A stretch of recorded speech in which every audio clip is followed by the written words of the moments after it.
उत्तर प्रदेश की राजनीति में आने वाला है तूफान। 2027 के विधानसभा चुनाव अब सिर्फ एक साल दूर हैं और सवाल ये है कि क्या इस बार योगी आदित्यनाथ की सत्ता हिल जाएगी? क्या इंडिया गठबंधन के नाम पर कांग्रेस और बहुजन समाज पार्टी का साथ बीजेपी की मजबूत जड़ों को हिला सकेगा? आज हम इसी सवाल की गहराई में जाएंगे। देखिए, उत्तर प्रदेश की सियासत कभी भी सीधी साधी नहीं रही है। यहां हर चुनाव एक नया समीकरण लेकर आता है। 2017 में जब योगी आदित्यनाथ पहली बार मुख्यमंत्री बने तो बीजेपी ने 312 सीटें जीती थीं। फिर 2022 में दोबारा सत्ता में आकर उन्होंने इतिहास रच दिया था। 35 साल बाद कोई पार्टी लगातार दूसरी बार सत्ता में लौटी थी। लेकिन अब सवाल यह है कि क्या ये जादू 2027 में भी चलेगा? ये जादू कोई साधारण बात नहीं थी। 2022 के चुनाव में बीजेपी ने 235 सीटें जीती थीं, जो कि 2017 से कम थीं, लेकिन फिर भी क्लियर मेजॉरिटी थी। इसके पीछे योगी आदित्यनाथ की लॉ एंड ऑर्डर की नीति, डेवलपमेंट एजेंडा और सबसे बड़ी बात, उनकी इमेज एक डिसाइसिव लीडर के रूप में काम आई थी। लेकिन राजनीति में कुछ भी परमानेंट नहीं होता। इंडिया गठबंधन की बात करें तो ये कोई नई कहानी नहीं है। 2024 के लोकसभा चुनावों में कांग्रेस और समाजवादी पार्टी के गठबंधन ने बीजेपी को झटका दिया था। 80 में से 33 सीटों पर सिमट गई थी बीजेपी, जबकि 2019 में 62 सीटें जीती थीं। समाजवादी पार्टी को 37 सीटें मिली थीं और कांग्रेस को 6। यह दिखाता है कि गठबंधन की ताकत को नकारा नहीं जा सकता। लेकिन यहां एक बात समझनी होगी, लोकसभा का चुनाव और विधानसभा का चुनाव दो अलग खेल है। लोकसभा में नेशनल इश्यूज डोमिनेट करते हैं, जबकि विधानसभा में लोकल फैक्टर्स ज्यादा मायने रखते हैं। 2024 में जो एंटी इनकम्बेंसी वेव दिखी थी, वो मुख्यतः सेंट्रल गवर्नमेंट की अगेंस्ट थी। लेकिन स्टेट लेवल पर योगी आदित्यनाथ की पॉपुलैरिटी अभी भी काफी है। असली सवाल यह है कि क्या बहुजन समाज पार्टी इस गठबंधन में शामिल होगी? मायावती जी ने अगस्त 2023 में साफ कह दिया था कि बीएसपी अकेले चुनाव लड़ेगी। उनका कहना था कि गठबंधन में उनके वोट दूसरी पार्टियों को ट्रांसफर हो जाते हैं, लेकिन उल्टा नहीं होता। ये एक बड़ी चुनौती है इंडिया गठबंधन के लिए। मायावती का ये रुख समझ में आता है। 2019 में जब बीएसपी और समाजवादी पार्टी ने गठबंधन किया था तो रिजल्ट्स डिसअपॉइंटिंग रहे थे। बीएसपी को सिर्फ 10 सीटें मिली थीं, जो उनकी एक्सपेक्टेशन से काफी कम थी। इसके बाद मायावती ने यह स्ट्रेटेजी अपनाई कि वे अकेले चुनाव लड़ेंगी। लेकिन हाल ही में राहुल गांधी ने दलित स्टूडेंट्स को एड्रेस करते हुए मायावती से सवाल पूछा था कि बहन जी, आजकल चुनाव ठीक से क्यों नहीं लड़ रही? उन्होंने ये भी कहा था कि अगर कांग्रेस, समाजवादी पार्टी और बीएसपी साथ आ जाते तो बीजेपी हार जाती। यह स्टेटमेंट काफी कंट्रोवर्शियल था और मायावती ने इसका तीखा जवाब भी दिया था। अब बात करते हैं उन मुद्दों की जो 2027 के चुनाव में केंद्र में होंगे। पहला मुद्दा है महंगाई। आम आदमी की जेब पर लगातार बढ़ती कीमतों का असर दिख रहा है। पेट्रोल, डीजल, कुकिंग गैस और एसेंशियल कमोडिटीज की बढ़ती कीमतें मिडिल क्लास और पुअर फैमिलीज को परेशान कर रही हैं। हालांकि गवर्नमेंट कहती है कि इन्फ्लेशन कंट्रोल में है, लेकिन ग्राउंड रियलिटी कुछ और है। महंगाई का असर सबसे ज्यादा उन फैमिलीज पर पड़ता है जिनकी मंथली इनकम कम है। जब अनियन की कीमत 80 रुपीस पर किलो हो जाती है या टोमेटो 100 रुपीस पर किलो बिकता है तो आम आदमी की किचन का बजट बिगड़ जाता है। यह सिर्फ नंबर्स का खेल नहीं है, बल्कि रियल लाइफ स्ट्रगल्स हैं जो वोटर्स के मन में बैठ जाते हैं। एक मिडिल क्लास फैमिली का मंथली ग्रोसरी बिल 5,000 से बढ़कर 8,000 हो जाता है तो यह सिर्फ स्टैटिस्टिक्स नहीं रह जाता, बल्कि घर की महिलाओं की रोजाना की परेशानी बन जाता है। दूसरा बड़ा मुद्दा है बेरोजगारी। युवाओं के बीच नौकरी की कमी एक गंभीर समस्या बनी हुई है। हालांकि सरकारी आंकड़े कहते हैं कि बेरोजगारी दर 2017-18 के 6% से घटकर 2023-24 में 3.2% हो गई है। लेकिन जमीनी हकीकत कुछ और कहती है। गवर्नमेंट जॉब्स के लिए लाखों एप्लीकेशंस आते हैं, लेकिन वैकेंसीज हजारों में होती है। प्राइवेट सेक्टर में भी क्वालिटी जॉब्स की कमी है। इंजीनियरिंग, एमबीए जैसी डिग्रीज लेने के बाद भी युवाओं को डिसेंट सैलरी नहीं मिल रही। ये फ्रस्ट्रेशन पॉलिटिकल चॉइसेस को इन्फ्लुएंस करती है। एक इंजीनियरिंग ग्रेजुएट को अगर 10,000 रुपए मंथली सैलरी मिलती है तो वो अपने भविष्य के बारे में कैसे सोचेगा? यह साइकोलॉजिकल प्रेशर पॉलिटिकल बिहेवियर को डीपली अफेक्ट करता है। तीसरा अहम मुद्दा है दलित, पिछड़े और अल्पसंख्यक समुदायों की एकता। उत्तर प्रदेश की जनसंख्या में ओबीसी हिंदू लगभग 50% हैं, दलित 21.5% और मुस्लिम 19.5%। जाटव समुदाय, जो दलितों का 56% है, पारंपरिक रूप से बीएसपी का वोट बैंक रहा है। लेकिन मायावती की घटती लोकप्रियता के साथ समाजवादी पार्टी और बीजेपी दोनों ने इस वोट बैंक में सेंध लगाने की कोशिश की है। रीसेंट सर्वेज बताती हैं कि नॉन जाटव दलित्स में एक सिग्निफिकेंट शिफ्ट दिखा है। 2024 के लोकसभा चुनावों में ये कम्युनिटी इंडिया ब्लॉक की तरफ गई थी। ये एक इंपॉर्टेंट डेवलपमेंट है क्योंकि ट्रेडिशनली ये वोट बैंक फ्रैगमेंटेड रहा है। इस कम्युनिटी में शामिल हैं पासी, धोबी, खटीक और वाल्मीकि जैसी जातियां, जो मिलकर दलित पॉपुलेशन का तकरीबन 44% बनती हैं। चौथा मुद्दा है संविधान और आरक्षण नीतियों पर कथित खतरा। विपक्ष का आरोप है कि बीजेपी संविधान बदलने और आरक्षण खत्म करने की योजना बना रही है। यह मुद्दा दलित और पिछड़े समुदायों के बीच चिंता का कारण बना हुआ है।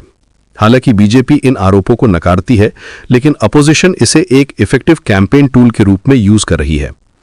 कॉन्स्टिट्यूशन और रिजर्वेशन के मुद्दे पर इमोशनल कनेक्ट बनता है। जब लोगों को लगता है कि उनके बेसिक राइट्स अंडर थ्रेट हैं, तो वे पॉलिटिकली मोबिलाइज हो जाते हैं। यह फियर फैक्टर इलेक्शंस में डिसाइसिव हो सकता है, पर्टिकुलरली जब कोई लीडर कहता है कि 400 पार का मतलब कॉन्स्टिट्यूशन चेंज करना है, तो यह मैसेज गहरी चिंता पैदा करता है। पांचवा मुद्दा है कानून व्यवस्था की स्थिति। योगी सरकार ने अपराधियों के खिलाफ सख्त कार्रवाई की नीति अपनाई है, लेकिन विपक्ष का कहना है कि यह सिलेक्टिव है। इनकाउंटर किलिंग्स, पुलिस ब्रूटैलिटी और ह्यूमन राइट्स वायलेशंस के केसेस आते रहते हैं। एक तरफ लोग सेफ्टी चाहते हैं, दूसरी तरफ एक्सेसिव फोर्स के अगेंस्ट भी सेंटिमेंट है। 2017 से पहले उत्तर प्रदेश में क्राइम की सिचुएशन काफी खराब थी। किडनैपिंग, एक्सटॉर्शन और गैंग वॉर्स आम बात थी। योगी सरकार ने इसमें काफी सुधार किया है, लेकिन सवाल यह है कि क्या यह अप्रोच सस्टेनेबल है और क्या यह सभी कम्युनिटीज के साथ फेयर है। छठा मुद्दा है बुलडोजर पॉलिटिक्स। सरकार की तरफ से अवैध निर्माण हटाने के नाम पर चलाए गए अभियान को लेकर विवाद है। अपोजिशन का कहना है कि यह टारगेटेड एक्शन है जो मेनली माइनॉरिटीज और पॉलिटिकल अपोनेंट्स के अगेंस्ट यूज किया जा रहा है। गवर्नमेंट कहती है कि लॉ का प्रॉपर इंप्लीमेंटेशन हो रहा है। बुलडोजर पॉलिटिक्स एक सिंबॉलिक इशू बन गई है। सपोर्टर्स इसे डिसाइसिव गवर्नेंस का साइन मानते हैं, जबकि क्रिटिक्स इसे अथॉरिटेरियन अप्रोच कहते हैं। ये पोलराइजेशन क्रिएट करता है जो इलेक्टोरल आउटकम्स को अफेक्ट कर सकता है। जब किसी का घर बुलडोजर से गिराया जाता है तो ये सिर्फ उस फैमिली को नहीं, बल्कि पूरी कम्युनिटी को अफेक्ट करता है। ये मेमोरी में बैठ जाता है और वोटिंग बिहेवियर को इन्फ्लुएंस करता है। सातवां और अंतिम मुद्दा है किसानों, युवाओं और गरीबों की समस्याएं। किसानों की आय दोगुनी करने का वादा अभी भी अधूरा है। कृषि क्षेत्र में एनपीएस बढ़कर 83,153 करोड़ रुपए हो गए हैं। युवाओं के बीच बेरोजगारी और गरीबों की बदहाजी के मुद्दे भी अहम हैं। फार्मर्स की सिचुएशन पर्टिकुलरली कंसर्निंग है। Climate change, unpredictable weather patterns और मार्केट वॉलेटिलिटी के कारण एग्रीकल्चर एक रिस्की प्रोफेशन बन गई है। गवर्नमेंट स्कीम्स हैं, लेकिन इंप्लीमेंटेशन लेवल पर गैप्स दिखते हैं। शुगर केन फार्मर्स का पेमेंट डिले होता रहता है, वीट की प्रोक्योरमेंट में प्रॉब्लम्स आती हैं। ये सब मिलकर रूरल डिस्ट्रेस क्रिएट करता है। अब सवाल यह है कि क्या इंडिया गठबंधन इन सभी मुद्दों को लेकर एक मजबूत नैरेटिव बना सकेगा। कांग्रेस का संगठनात्मक ढांचा उत्तर प्रदेश में कमजोर है। 2022 के विधानसभा चुनावों में कांग्रेस को सिर्फ 2 सीटें मिली थीं। हालांकि 2024 के लोकसभा चुनावों में गठबंधन के साथ मिलकर 6 सीटें जीती, लेकिन ये अभी भी काफी कम है। कांग्रेस की मेन प्रॉब्लम है कि पार्टी का ग्रासरूट ऑर्गेनाइजेशन वीक है, लोकल लीडर्स की कमी है और जो हैं भी वे इफेक्टिव नहीं है। प्रियंका गांधी की एंट्री से कुछ एनर्जी आई है, लेकिन ये एनफ नहीं है एक कंप्लीट टर्न अराउंड के लिए। कांग्रेस को हर डिस्ट्रिक्ट में स्ट्रांग कैंडिडेट्स चाहिए, एक्टिव वर्कर्स चाहिए और सबसे बड़ी बात क्रेडिबल लोकल लीडरशिप चाहिए। समाजवादी पार्टी की स्थिति बेहतर है। 2022 में उन्होंने 111 सीटें जीती थीं, जो 2017 के 47 से काफी बेहतर था। अखिलेश यादव की लीडरशिप में पार्टी ने अपनी जमीन वापस पाने की कोशिश की है। उनकी स्ट्रैटेजी सोशल इंजीनियरिंग की है, यादव वोट बैंक को सॉलिड रखते हुए मुस्लिम्स, दलित्स और अदर ओबीसी कम्युनिटीज को अट्रैक्ट करना। अखिलेश यादव ने अपनी इमेज को मॉडर्न और प्रोग्रेसिव लीडर के रूप में स्टैब्लिश करने की कोशिश की है। टेक्नोलॉजी, डेवलपमेंट और यूथ सेंट्रिक पॉलिसीज पर फोकस किया है। लेकिन चैलेंज यह है कि क्या वे अपने ट्रेडिशनल वोट बैंक से बाहर निकलकर ब्रॉडर अपील क्रिएट कर सकते हैं। उनकी पार्टी में अभी भी फैमिली पॉलिटिक्स का टैग लगा हुआ है, जो अर्बन एजुकेटेड वोटर्स को एलियनेट करता है। लेकिन बीजेपी की मशीनरी को कम करके नहीं आंका जा सकता। पार्टी का संगठनात्मक ढांचा मजबूत है और उनके पास रिसोर्सेज की कमी नहीं है। योगी आदित्यनाथ की पॉपुलैरिटी भी अभी भी काफी है। उनकी लॉ एंड ऑर्डर की नीति और डेवलपमेंट के नाम पर किए गए कामों का फायदा उन्हें मिल सकता है। बीजेपी की स्ट्रेंथ उनकी ऑर्गेनाइजेशनल मशीनरी में है, बूथ लेवल तक पहुंच है, डेडिकेटेड वर्कर्स हैं और इफेक्टिव कम्युनिकेशन स्ट्रैटेजी है। सोशल मीडिया प्रेजेंस स्ट्रांग है और ट्रेडिशनल मीडिया में भी इन्फ्लुएंस है। फाइनेंशियल रिसोर्सेज अबंडेंट हैं जो कैंपेन के दौरान क्रूशियल होते हैं। हर कॉन्स्टिट्यूएंसी में मल्टीपल लेयर्स की ऑर्गेनाइजेशन है, from booth committee to district committee. यह स्ट्रक्चर इलेक्शंस के दौरान मैसिव एडवांटेज देता है। बिहार के हालिया चुनाव परिणामों ने भी राजनीतिक समीकरण को प्रभावित किया है। बीजेपी की जीत के बाद पार्टी का मनोबल बढ़ा है और विपक्षी पार्टियों में अनसर्टेनिटी दिख रही है। प्रधानमंत्री मोदी के तीखे हमले, जिसमें उन्होंने कांग्रेस को मुस्लिम लीग और माओइस्ट पार्टी कहा था, ने भी बहस को तेज किया है। मोदी की रेटोरिक काफी इफेक्टिव होती है। वे कॉम्प्लेक्स पॉलिटिकल इश्यूज को सिंपल नैरेटिव्स में कन्वर्ट कर देते हैं। ऑपोजिशन को डिफेंसिव पोजीशन में डालने में माहिर हैं।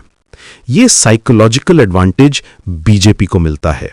जब पीएम लेवल से अटैक्स आते हैं तो ऑपोजिशन को अपनी स्ट्रैटेजी डिफेंड करनी पड़ती है, अटैक करने की बजाय। अब बात करते हैं कि क्या इंडिया गठबंधन सिर्फ कागजी गणित बनकर रह जाएगा या जमीन पर भी असर दिखाएगा। इसके लिए कई फैक्टर्स देखने होंगे। पहला, क्या मायावती अपना फैसला बदलकर गठबंधन में शामिल होंगी? अगर बीएसपी अलग रहती है तो दलित वोट बंटेगा, जिससे बीजेपी को फायदा होगा। रीसेंट एनालिसिस बताती है कि बीएसपी का neutral stance actually India block के लिए बेनिफिशियल भी हो सकता है। 2024 के लोकसभा इलेक्शंस में जिन सीट्स पर इंडिया ब्लॉक जीता था, उनमें से 33 सीट्स पर बीएसपी ने सिग्निफिकेंट वोट्स पोल किए थे, जो बीजेपी की हार में कंट्रीब्यूट किए थे। अगर बीएसपी बीजेपी के साथ होती तो सिनारियो कंप्लीटली डिफरेंट होता।